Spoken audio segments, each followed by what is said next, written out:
Hey everybody, welcome back to Midwest Foodies Kitchen. And today I have nachos with all of the toppings. Come inside, take a look. I made this for my friend and I. We love the nachos every now and then. Hey, somebody said I need to eat vegetables. Look at those peppers. Look at that lettuce. Okay, start with a pound of ground beef. Put a cup of water in there. You don't want it to burn. This ground beef is lean. Okay, so add that water.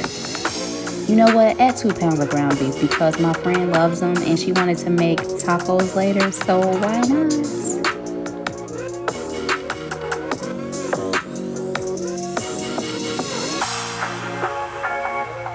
Okay, so you know how ground beef smells. This is my solution. Add minced onions. I promise you won't regret it. The aroma is amazing and it gives a great flavor.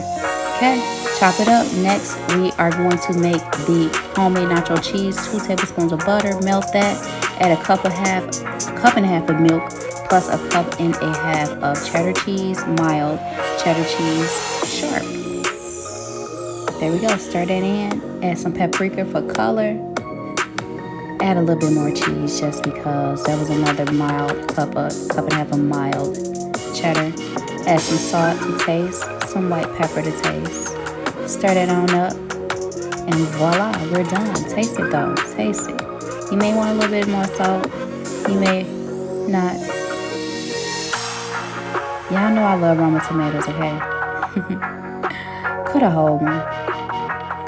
And I made this for just like 3 servings. I absolutely love big chunky tomatoes. In fact, I'm gonna make a video on a chunky margarita tomato pizza.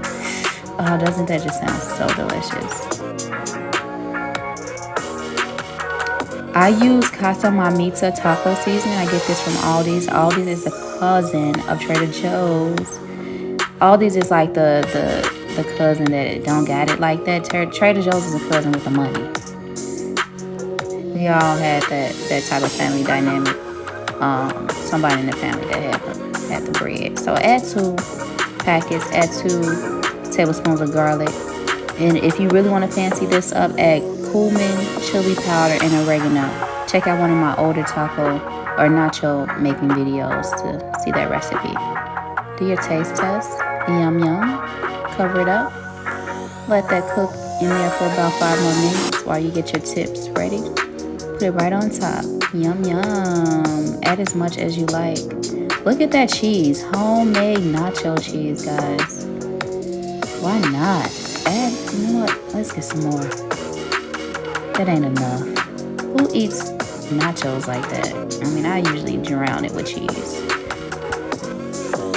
And then work out the next day. Why not? Yeah. Add some more. There we go. Delicious. Add your sour cream. This was not my plate. This was my friend's plate, and I know how she likes it. She likes me to be heavy-handed on all of the toppings.